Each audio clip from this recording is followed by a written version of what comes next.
Yes,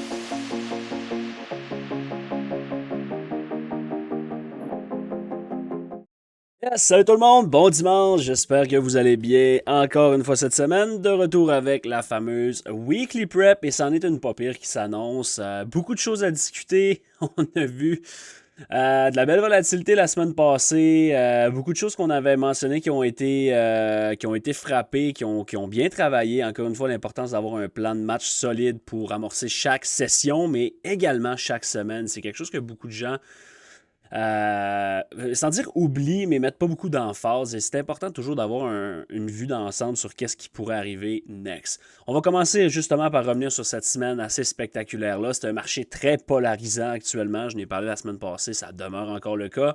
Par la suite, on va regarder pour se préparer avec le calendrier économique. Réouverture du gouvernement US qui a été annoncé la semaine passée, donc ça va commencer à se placer tranquillement. Puis, on va regarder d'un côté technique où est-ce qu'on en est pour les semaines suivantes. Commencer avec le retour sur la semaine passée. En daily, je mentionnais, OK, c'est simplement une red candle. Commencez pas à virer fou avec ça. On avait eu un beau close le vendredi et je mentionnais de surveiller le gap qu'on allait faire. Le plan qui avait été mentionné, c'était de focuser le début de la semaine, ou du moins jusqu'à temps qu'on se rende là, vers le fameux gap qui était ici. Donc, le plan initial, c'était de focus bullish vers ça. Le problème est le même qu'on a depuis quand même un bon moment. Les gaps sur l'ouverture des futures le dimanche est relativement très important depuis un bon moment dans cette volatilité-là. Et ça n'a pas manqué le cas dimanche passé. On est arrivé avec un gap-up d'une cinquantaine de points, une centaine de points même. Puis, dès lundi matin, on avait déjà la tête dans les targets. Donc, déjà là, ça mettait un peu un frein sur la semaine parce que le plan était, OK, on focus long vers ça. On attend de voir si on peut sortir de là avec expansion pour continuer vers le all-time high éventuellement. C'était ça le plan de match. On s'est ramassé dans le gap. Rapidement, on a eu quelques réactions. Donc, first down move, réaction up. On a call out ce rally-là. On a call out ce rally-là. Celui-là ici, je vous ai dit d'être plus prudent. Mercredi, je mentionnais, je n'achèterais pas dans la faiblesse. Aujourd'hui, on a finalement réussi à trouver support. Mais vous voyez comment la différence, on n'a pas réussi à faire des higher highs sur le rally ensuite. Et ça nous amène jeudi, où ce que là, on a call out un short d'une centaine de points plus, où ce que, oui, je voulais pas favoriser, vraiment focuser sur le short side cette semaine, mais ce setup-là ici, jeudi matin, était juste trop intéressant pour aller attaquer cette liquidité-là vers une centaine de points. Est-ce que je m'attendais à ce qu'on smash complètement lower? Initialement, c'était pas le plan. Je l'ai laissé aller. Finalement, panique, entre guillemets, générale. Vraiment, c'est fou comment que ce marché-là est polarisant actuellement. Littéralement, là, on était cette semaine à un point à comme moins de 2% des all-time high. Au pire, on a été à 7% des all-time high, qui est quand même pas très loin. Et on avait le Fear Index qui était dans le tapis. Là, je parle pas du VIX, mais le gauge de sentiment qui était dans Extreme Fear. Vraiment, c'est spécial de voir ça actuellement. Puis, personnellement, je suis arrivé vendredi avec une approche très, très bullish et on a eu un rally qui a ramené pratiquement la semaine break-even sur la semaine complète. Là. Un rally de près de 3% straight up, relativement strong. Donc, ça va être très intéressant de voir la suite, mais encore une fois, une belle précision avec le plan de match qui avait été discuté dans la préparation. Du côté du SP500, je vous dirais que c'est encore plus précis. Vous voyez, initialement, le gap, c'est la zone en bleu ici. On parlait up là-dedans. On est allé donner le premier niveau qui avait été mentionné. On a donné une réaction là-dessus. On est allé frapper le deuxième niveau qui a été mentionné. On est venu supporter le premier. Et on est venu attaquer le troisième ici en supportant également le deuxième. Par la suite, on a eu besoin de mettre des up close candles là-dedans. Et à partir du moment où on avait terminé, qu'est-ce qu'on avait à faire ici, on a pu accélérer sur le downside vers quoi? Exactement la zone que je vous ai donnée ici. Ça a été littéralement le low of the week. Donc, très, très, très belle précision. Vous savez, le SP500 est toujours le marché le plus clean généralement. C'est lui qui travaille. Je ne vais pas dire le mieux nécessairement. Je suis un fan de Nasdaq, là, mais c'est lui qui travaille de façon la plus précise généralement. On a eu une belle exemple encore une fois cette semaine. Ça fait plusieurs préparations consécutives. En fait, quand il y a de la volatilité, notre précision est exceptionnelle. Quand il n'y a pas beaucoup de volatilité, c'est pas que la précision n'est pas présente, c'est juste qu'il n'y a pas beaucoup de plans à donner. Donc, c'est un peu ça le point. Mais super semaine encore une fois là-dessus. Puis, je termine là-dessus. Là, après ça, on passe à d'autres choses. Mais rappelez-vous qu'est-ce que j'ai mentionné la semaine passée dans la prep.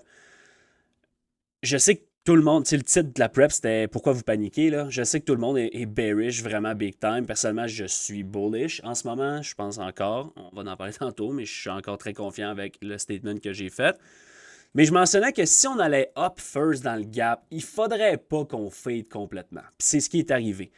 Donc, tu sais, honnêtement, jeudi en fin de journée, vendredi matin, c'était un point qui était vraiment important. Et on n'a pas été capable de prendre d'expansion pour l'instant en dessous de ce lot-là. Mais l'ordre des choses, comprendre l'ordre des choses est vraiment important. Tu sais, si on avait été, je vous ai mentionné, si on tape et on dip, lorsqu'on reclaim, très, très, très confiant up. J'ai parlé que si on allait up first là-dedans, il ne faudrait pas qu'on reject. C'est ce qu'on a fait. Donc, tu sais, ça donnait le fait qu'on n'a donné aucun downside avant jeudi, littéralement. Tu sais, vraiment, c'est la semaine a ouvert, boum, on a juste poussé. Fait en sorte que c'est toujours un peu plus tricky de travailler dans ce genre de conditions-là. Le dollar US a été intéressant, pas fait grand-chose tant que ça, mais on a finalement donné un down close en dessous du void en daily. Donc, on revient un peu à nos vieilles habitudes. Là. Après un gros mouvement, on devient un petit peu plus sideways choppy. Dans ce cas-là, je vous dirais que c'est sideways down. Là. Oui, c'est un retracement, mais regardez-le en 1 heure, c'est très choppy comme direction. Du côté de l'euro, je vous avais parlé de mon intérêt vraiment prononcé sur le upside, vu que je favorisais dollar retracement. Je continue à penser ça, on va en parler un peu plus tard, mais j'aime beaucoup le support et la force qu'on a vu cette semaine, même si de son côté également, c'est plutôt sideway up, c'est un genre de chop higher qui se développe tranquillement. Le VIX a tenté de se réaliser sans succès. On a un close en weekly qui a été quand même en dessous de 20, qui est un statement intéressant. Puis, juste une attention particulière aux yields. Une attention particulière, je ne sais pas trop qu'est-ce que j'ai fait là. Sur les yields, vous avez vu là, encore une fois, la force qui demeure là-dedans. Donc, je vous garantis que JPA regarde ça avec attention pour voir si on ne va pas ripper up.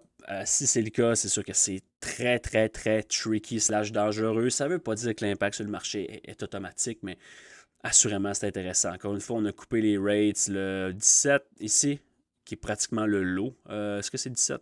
Anyway, on a coupé les rates dans ce coin-là. Et depuis, on rip sur les yields, ce qui n'est pas techniquement, entre guillemets, normal. Voilà pour ça, si on regarde du côté du calendrier économique. Puis une autre chose, on en parlera tantôt, mais tu sais, le gouvernement US a officiellement signé un deal pour réouvrir la semaine passée. Ça veut pas dire à ce moment-là que toutes les nouvelles... C'est un peu le bordel, là, comme je m'attends pas nécessairement à ce qu'on voit toutes les nouvelles qui sont annoncées sortir, le temps que ça se remette en marche, etc., le département des stats, etc. By the way, on a manqué sur le CPI, on a manqué sur le PPI, on a manqué sur 2 non-farm payroll, on ne reverra probablement plus jamais ces datas-là. Qu'est-ce que je disais un peu à la blague dans le Discord cette semaine, c'est... Si tu peux pas manipuler et truquer les chiffres, qu'est-ce que tu fais? Ben, tu les cancelles complètement. Et en ce moment, c'est quand même très particulier de voir ça à un moment aussi critique où ce que on coupe les taux, on coupe pas les taux, l'inflation est-tu de retour, est pas de retour, comment que le marché de l'emploi se porte. C'est vraiment un moment, le pire moment possible pour ne pas, de se promener blind en ce moment. On y va vraiment sans avoir de données. Fait que c'est super intéressant / évidemment dangereux de travailler là-dedans, mais c'est la beauté du marché actuellement. C'est très polarisant, comme je mentionnais, et c'est vraiment un spot très décisif là, au cours des prochaines semaines.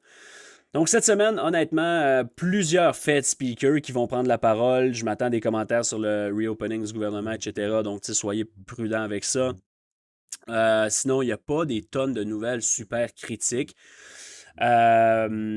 Jeudi, on a ou c'est mercredi, le Minute Meeting, donc assurément important, là, c'est pas un FOMC, mais mercredi, Fed Minute Meeting qui va résumer un peu le dernier meeting, donc gardez une attention particulière là-dessus. Puis sinon, quelques PMI, mais c'est surtout vraiment là, les Fed speakers qui vont être à surveiller cette semaine. Il n'y a pas de méga nouvelles là, qui devraient sortir selon le calendrier économique. Du côté des earnings, c'est encore intéressant. La semaine passée, je vous mentionnais, il n'y a pratiquement rien là-dedans. C'est plus pas des compagnies nécessairement qui nous intéressent beaucoup.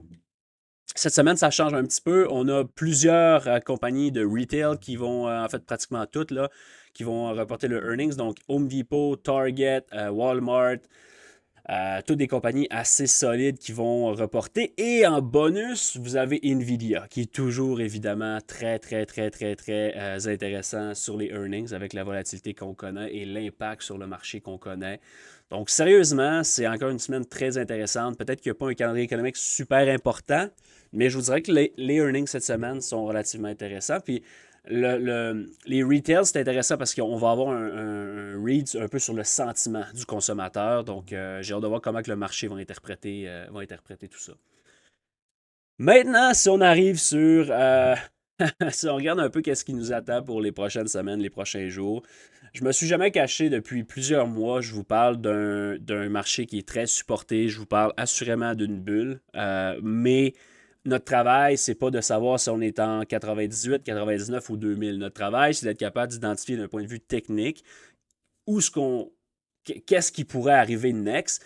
Et pour moi, dans une année positive comme on l'a eu en ce moment, comme on l'a eu cette année, à l'approche de la fin d'année, à l'approche de l'OPEX, la compréhension des flows, etc., je mentionne sans trop d'hésitation depuis quand même plusieurs mois qu'on a déjà quand même profité de ce up move-là, mais que je ne m'attends pas à ce que le marché mange une volée d'ici la fin de l'année.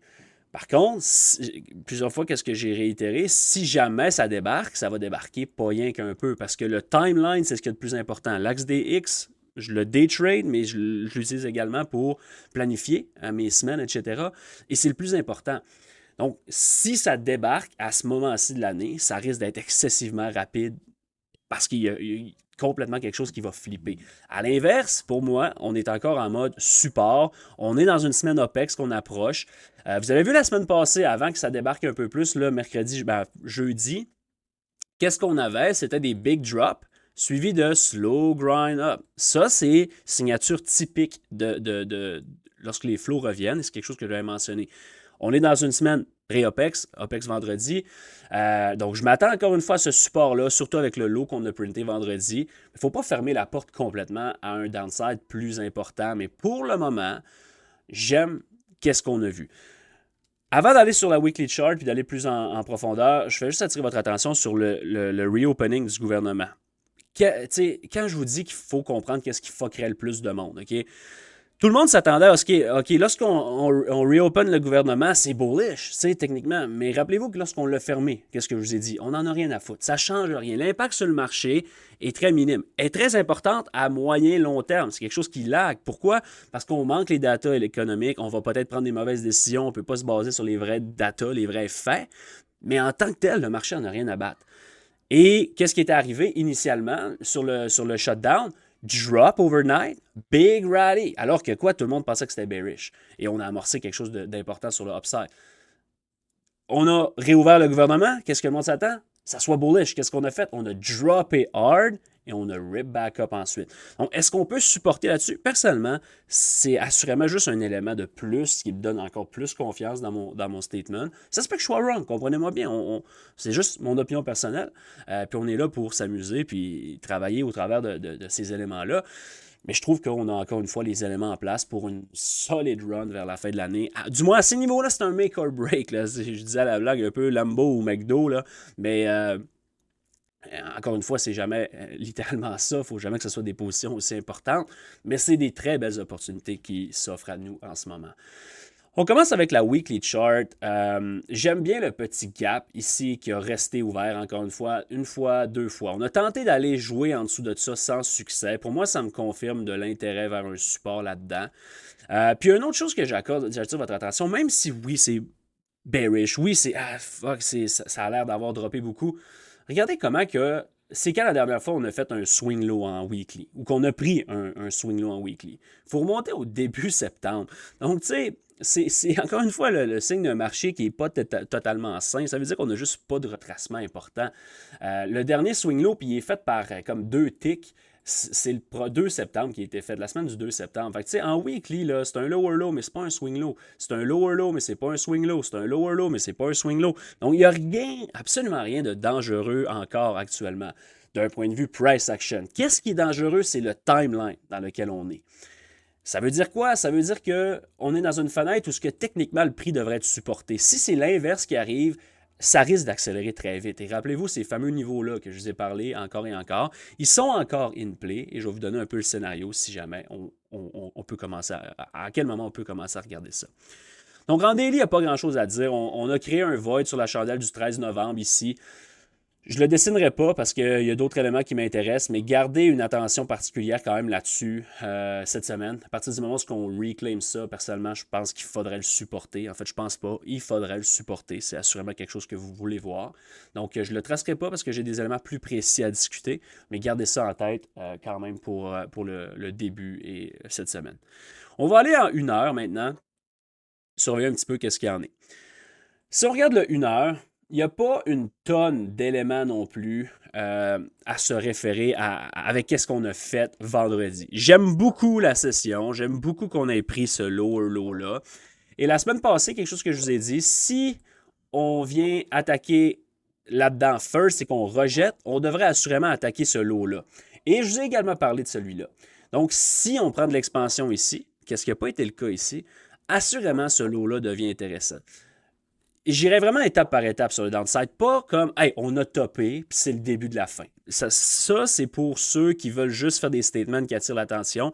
C'est probablement des gens qui backent même pas leurs paroles avec des trades dans cette direction-là. C'est vraiment juste de la spéculation, puis dire, jouer à qui est la plus grosse, puis dire hey, moi j'ai eu raison là-dessus, moi j'ai eu raison là-dessus. OK, mais c'est facile de faire des statements. Es-tu prêt à backer tes statements avec des positions en arrière de ça? C'est là que, personnellement, moi, je suis long en ce moment, je ne m'en cache pas. Encore une fois, aucune recommandation là-dedans, c'est simplement mon opinion personnelle.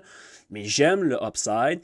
Et une chose que je vous ai dit, à la limite, si vous voulez shorter les indices, pas de problème, shorter indices, commencez à acheter des stocks à des niveaux clés.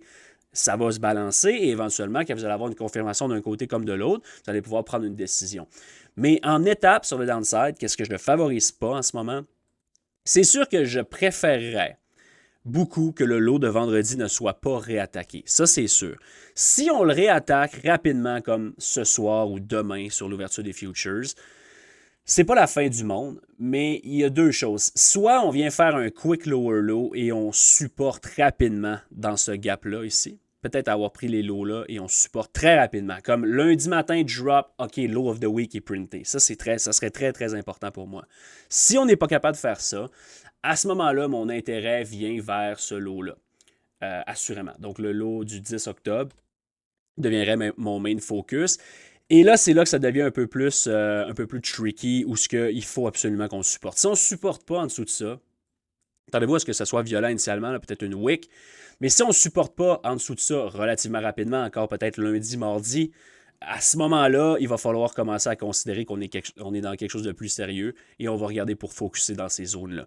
Et là, c'est là que le scénario bullish que j'ai vers la fin de l'année commence à perdre pas mal de sa crédibilité si jamais ça l'arrive. Pas une question de price action, parce qu'encore une fois, j'ai aucun problème à ce qu'on vienne là puis qu'éventuellement on supporte. Le problème que j'ai avec ça, c'est le timeline. On est dans une fenêtre où on devrait supporter le prix et on devrait accélérer higher. Si on ne le fait pas, c'est de un signe que c'est wrong, signe qu'il y a quelque chose qui a débarqué et l'accélération risque d'être un peu plus dangereuse. Donc, c'est vraiment ça. J'aurais pas de problème à ce qu'on vienne là. Par contre, pour mon scénario bullish, ça serait difficile. À moins qu'on y aille là comme mardi, mais là, ça voudrait dire 10% en 2 jours, qui serait également pas très sain, vous comprenez? Et là, ça pourrait peut-être débarquer vers la fin de l'année, big time, si jamais l'année flip red. On n'est vraiment pas là-dedans. Là. Encore une fois, c'est vraiment, vraiment pas ça que je favorise. Vous le savez, je suis bullish, je favorise le upside, mais je vous explique quand même un peu qu'est-ce que je vois étape par étape sur le downside, si jamais ça se réalise.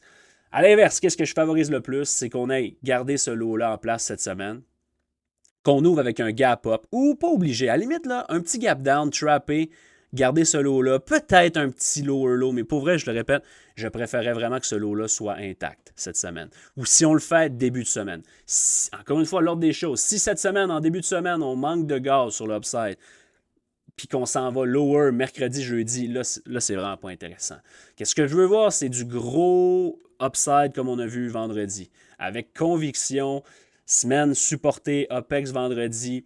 Je voudrais voir rapidement aller reclaim le gap ici. On a besoin de mettre des wicks là-dedans. Donc, prenez en note 25 803. Premier target up. Premier target up serait en fait 25 500. Deuxième target 25 800. Et à partir de là, sky's the limit. J'aimerais ça revoir les all-time high plus tôt que tard. Pas nécessairement cette semaine, évidemment, là, mais je voudrais cette semaine un up close over 25 700. C'est très important. Je le répète, ça pourrait littéralement être demain que ça se passe. Là. C'est le genre de volatilité dans lequel on a. Mais voilà, c'est vraiment mon scénario sur Nasdaq. J'aime beaucoup, beaucoup, beaucoup le upside, qui est à être wrong là-dessus, mais c'est un statement que je vais quand même garder en place. J'ai eu beaucoup de messages de haine. Ça fait longtemps que j'avais pas eu ça, by the way, mais j'ai eu beaucoup de messages de haine jeudi et vendredi. Puis quand je dis haine, des fois, c'est un peu plus pour taquiner aussi. Il y en a d'autres un peu plus méchants, mais ça me fait quand même très rire. Et vendredi, qu'est-ce qu'on est arrivé? On a pété tous ceux-là qui m'avaient envoyé des messages. Hey, t'es le clown, c'est bearish. Écoute, je l'ai marqué en plus parce que jeudi en soirée, j'ai peut-être joué un peu au coq, j'ai mentionné si vous shortez ça, vous êtes fou. Si vous shortez, comme jeudi soir, on était ici, si vous shortez ça, vous êtes fou. Et vendredi matin, ces gens-là avaient raison d'1%, mais au close, ils filaient un peu moins bien. Fait que, tu sais, on se taquine à travers tout ça, mais soyez juste intelligent à travers tout ça. Laissez-vous pas influencer par les réseaux sociaux. Souvent, il y a des statements qui sortent où c'est pas des gens qui back avec des vrais faits ou des positions. Donc, soyez-en conscients. Du côté du SP500, encore plus intéressant avec la divergence qui me confirmerait, encore une fois, que ce lot-là, j'aimerais mieux qu'il ne soit pas attaqué. À moins, j'ouvre peut-être la porte à ce que le SP500 fasse un lower low, mais que le Nasdaq ne le fasse pas. À ce moment-là, ça ne serait pas la fin du monde. Je veux voir des up close candle over 77,90 relativement rapidement cette semaine. Supporter là-dedans. Par la suite, 68,50 premier target, 68,900, en fait 6,900 deuxième target. Et à partir de là, on parle du gap fill et probablement des all-time high. Donc ça peut aller également relativement très rapidement. Pas mal ça du côté du SP500. Juste un mot maintenant sur le dollar US rapidement. On a pris beaucoup de temps aujourd'hui sur les indices. Je favoriserais lower sur le dollar US. C'est sûr que tant qu'on n'a pas notre down close en dessous du void en weekly, je ne peux pas confirmer ça. Mais j'aimerais voir ça. Ça serait quelque chose que je trouverais relativement intéressant. Pourrait avoir un rally first, là, si on le regarde en 1 heure. J'ai pas de problème à ce qu'on vienne peut-être jouer là-dedans. Mais il ne faudrait pas prendre une tonne d'expansion over ces niveaux-là pour potentiellement retourner lower. J'aime le double bottom ici, by the way. Je n'avais pas nécessairement vu, là, mais c'est vraiment intéressant. Qu'est-ce que j'aime encore plus que le dollar US? C'est l'euro. Encore une fois, ils sont corrélés, là, c'est techniquement l'inverse, mais rappelez-vous qu'est-ce que je vous ai parlé avec cette divergence-là, le setup, mes raisons d'aimer 1,19 sur euro. Donc, j'aime vraiment beaucoup euro up en ce moment et je n'ai parlé la semaine passée dans le Discord, c'est une position que j'aime beaucoup. Si on a la chance de voir, encore une fois, une possibilité peut-être de venir cleaner ça avec un hard drop en début de semaine, assurément quelque chose que je regarderai pour long pour la suite. On parlait de marché polarisant tantôt, ben le gold en est un solide aussi. Là. Je vous rappelle juste que personnellement, j'ai call out ce long-là pendant, en fait, depuis 2022, mais celui-là ici, particulièrement ce dernier push-là, on l'a call out pendant une semaine de temps. J'ai été tannant d'aimer le upside, et on a décollé en malade. À partir de là, je vous ai également dit la semaine passée, je ne suis pas vraiment intéressé sur gold tant qu'on ne sort pas de cette consolidation-là. Mais j'aimerais ça qu'on sorte en 2 étapes. T'sais, si je voulais aimer le upside, j'aimerais ça qu'on drop first.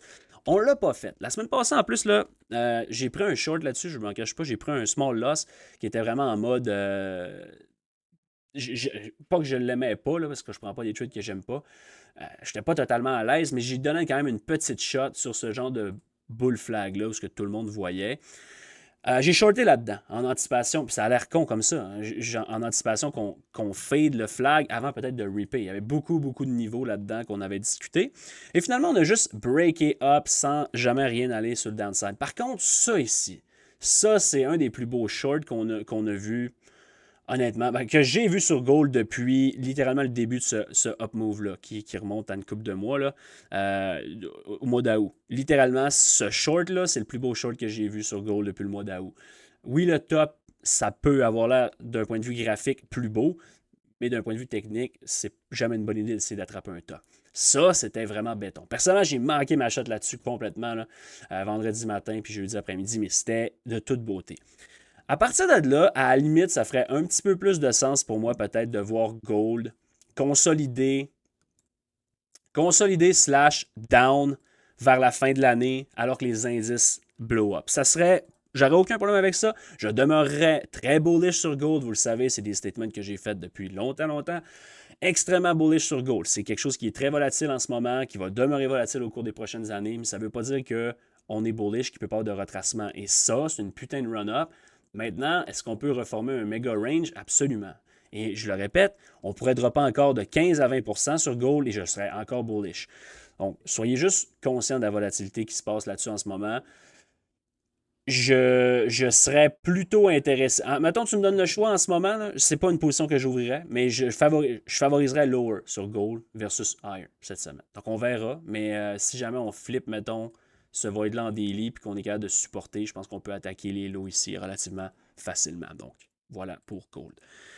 Quelques stocks qu'on peut discuter. Apple n'a pas l'air d'un gars qui se soucie trop du shake-out sur les indices. J'aime encore 300 vers la fin de l'année. Meta semble commencer à curler. Donc, j'aime ça. Gros gap down sur les earnings. Je vous ai parlé de ce niveau-là. J'ai parlé de ce niveau-là. On n'a toujours pas fait de swing low higher high. Donc, il n'y a toujours pas techniquement de signal pour moi. On avait peut-être, c'est lui ici, là, un swing low. Lower low, mais on n'a pas fait de higher high, donc lower low ici. Est-ce qu'on est capable de faire un higher high? Lorsqu'il va décoller, pour moi, c'est un setup qui est béton pour la fin d'année, mais encore une fois, je vous ai mentionné de faire attention avec les dispersions qui peuvent se passer un peu partout. Google devrait avoir un certain hype cette semaine avec l'annonce de Buffett, en fait, Berkshire Hathaway, qui n'est plus nécessairement Buffett officiellement. Mais ça, c'est le genre de nouvelles qui me donne quand même confiance parce que de voir un fonds aussi important que ça investir des milliards dans un titre comme Google avec une monthly chart comme ça, oui, ça peut sembler être complètement débile, mais c'est un peu dans la même veine que moi je pense. Oui, on est dans une bulle, oui, on est vraiment élevé en évaluation, etc., mais le dernier leg d'une bulle est le plus profitable. Et si jamais ça blow up, ça va blow up. Google va avoir une belle performance. Fait que c'est sûr que ça sonne un peu bizarre de voir ce genre d'investissement-là après ce genre de run-là. Mais de voir un fonds comme Berkshire acheter ce pullback-là alors que tout le monde panique, moi, ça me donne de la confiance extra, même si ça veut rien dire, mais quand même intéressant de voir ça. Quelques titres que je surveillais, là, Oxy, vous connaissez mon amour pour ce titre-là. J'aime beaucoup le support qu'on donne en ce moment, qu'est-ce qu'on forme. J'aime beaucoup le genre de breakdown qui était long. Portez attention à ce petit gap-là ici. Très important, lorsqu'on va reclaim, je voudrais par la suite que là, ça soit vraiment le début de quelque chose d'un peu plus sérieux. XYZ qui est bloc également, on a le même scénario que sur Meta. Je vous mentionnais que j'aimais beaucoup, beaucoup, beaucoup le long. Les earnings ont droppé lower. Maintenant, on a un first swing. On a un setup, même chose que Meta, ça me prend un higher high avant de décoller, donc un peu la même chose là-dessus. AFRM également que j'avais parlé, j'aime qu'est-ce que je vois. On a eu quand même un beau pop sur les earnings. Pas été capable de décoller. J'aimerais mieux qu'on ne revienne pas en dessous de ça, pour être totalement honnête. Là. Donc, je trouve que c'est quand même low risk buy là-dedans. Mais ça reste que low risk buy, dans la même phrase qu'AFRM, pas nécessairement quelque chose qui est viable. Donc, ça ressemble à ça. On a réussi à le fitter en 30 minutes, même si j'ai jasé pas mal d'opinions un peu plus deep que juste technique sur Nasdaq. Mais c'est vraiment un sweet spot en ce moment. Très polarisant. Laissez-vous pas influencer par, même moi, par quoi que ce soit, par qui que ce soit. Faites vos propres analyses, prenez vos propres décisions et vivez avec. Vous ne pouvez pas être là à dire ah, lui, il dit ça, je vais faire comme lui. Puis après ça, ça marche pas, puis blâmer X personnes. Vous êtes responsable de ce que vous faites comme décision. Puis c'est jamais des mauvaises décisions quand c'est bien réfléchi puis que c'est bien planifié. Parce que pour quelques mauvaises décisions, si tu sais qu'est-ce que tu fais, tu vas en avoir d'autres bonnes. Donc, tu sais, peut-être 2, 3, 4 mauvaises décisions sur 10. Mais si tu en as 5, 6, 7 des bonnes, au final, ça donne une année qui est positive, ça donne un rendement qui est positif. Et c'est là que la majorité des gens accrochent parce qu'ils ne sont pas capables de passer à d'autres choses après un mauvais trade. Et un mauvais trade ou un loss n'est pas nécessairement... En fait, un loss n'est pas nécessairement un mauvais trade. Ou une perte n'est pas nécessairement une mauvaise décision. Ces pertes-là, c'est jamais ça qui vont vous causer du tort. C'est les mauvaises décisions qui vont vous causer du tort. Donc, je vous laisse là-dessus. J'espère qu'on aura la chance d'apprécier le Monster Blow-Off qui pourrait se mettre en place ici. Vraiment, tous les éléments sont rassemblés pour ça. Puis honnêtement, tu sais, là, vous allez dire, ouais, il colle les deux shots. Oui, parce que honnêtement, si ça ne blow pas up, à mon avis, ça va être très violent sur le downside. Ça va être relativement intéressant à trader également. Fait que peut-être que oui, on va prendre certains là si jamais ça ne fonctionne pas. Mais ça va être relativement simple, à mon avis, de se virer. En fait, c'est jamais simple, mais ça va être intéressant de se virer de bord puis de réattaquer le scénario numéro 2 si jamais ça l'arrive. C'est pas comme dans une situation, mettons, comme cet été, où, tu sais, c'est pas un ou l'autre, c'est juste grind qui fait du dommage à tout le monde. Tu sais, t'essaies de shorter, tu te fais péter, t'essaies de long, tu te fais péter. En ce moment, je pense vraiment que c'est un marché qui va être assez unidirectionnel au cours des prochaines semaines, des prochains mois. La volatilité est grande, on a un VIX en dessous de 20 puis on a des mouvements complètement fous intraday, donc soyez quand même prudents là-dedans. Mais rappelez-vous ce que je vous ai dit il y a de ça plusieurs mois, des calls sur les indices qui sont 6, 7, 8 mois out risquent d'être très, très lucratifs dans ce genre de conditions-là. Et en ce moment, on est déjà dans une monster run. On est dans un retracement en ce moment, rien de paniquant, on verra qu'est-ce qui arrive. Je vous souhaite une bonne semaine, soyez prudents, venez trader avec nous autres, on est live à tous les jours, 2 fois par jour, préparation, exécution. Rien de plus à dire, soyez prudents, salut tout le monde.